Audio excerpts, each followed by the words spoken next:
আপনাদের দেখাবো কিভাবে ফেসবুক অ্যাকাউন্ট পার্মানেন্টলি ডিলিট করতে পারেন। তো প্রথমে আপনাদের দেখাবো কিভাবে আপনার আইডি ডিঅ্যাক্টিভেট করতে পারেন। তো ডিঅ্যাক্টিভেট করার জন্য প্রথমে সেটিং এর এই অ্যারোতে ক্লিক করবেন, তারপর সেটিং এ যাবেন ডিঅ্যাক্টিভেট করার জন্য, তারপর সিকিউরিটি ক্লিক করবেন, তারপর ডিঅ্যাক্টিভেট ইওর অ্যাকাউন্ট এখানে ক্লিক করবেন। তারপর এখান থেকে আরেকটা অপশন আছে ডিঅ্যাক্টিভেট ইওর অ্যাকাউন্ট, দেন এখানে আপনার পাসওয়ার্ড লিখবেন। আমি আমার পাসওয়ার্ড লিখতেছি,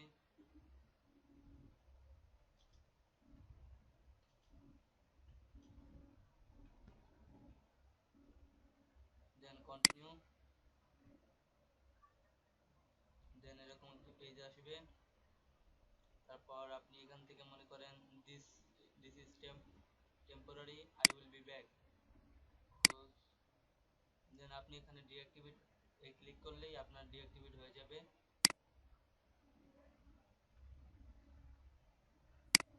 এখন আমি আপনাদের দেখাবো কিভাবে পার্মানেন্টলি ডিলিট করতে হয়। তো এখন আলাদা একটি লিঙ্কে যেতে হবে, ওটা আমি আপনাদের ভিডিওর ডেসক্রিপশনে দিয়ে দিচ্ছি, আপনি ওটা ফলো করবেন তাহলেই হবে। আমি এখন অন্য একটি ট্যাবে গেলাম, এটা এই যে facebook.com/help/delete অ্যাকাউন্ট, এটা আপনার আমি ডেসক্রিপশনে দিয়ে দিচ্ছি, ওটা করবেন।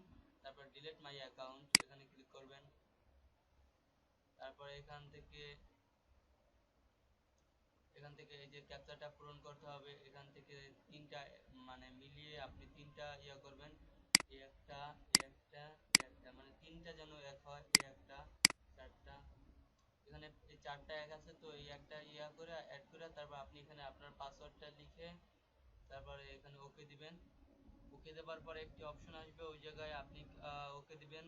আর 14 দিনের মধ্যে মানে একটা কনফার্মেশন মেসেজ আসবে, যে 14 দিনের মধ্যে যদি আপনি আপনার আইডি রিঅ্যাক্টিভেট করেন তাহলে আপনি আপনার আইডি মানে ওটা মানে ডিলিট করা থেকে ক্যান্সেল করতে পারেন।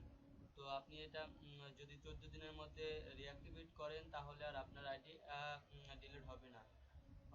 তো এভাবে আপনি আপনার আইডি ডিলিট করতে পারেন 14 দিনের মধ্যে। আপনি মানে প্রসেস হলো 14 দিনের মধ্যে। তো 14 দিনের মধ্যে আপনি আপনাকে যদি ওইটা করে ইউজ করেন তাহলে আপনার আইডি আর কেউ খুঁজে পাবে না। আর যদি 14 দিনের মধ্যে আবার রিঅ্যাক্টিভেট করেন তাহলে আপনার আইডি পুনরায় আপনি আবার রিঅ্যাক্টিভেট করতে পারেন, তাহলে আপনার আইডি আর ডিঅ্যাক্টিভেট হবে না।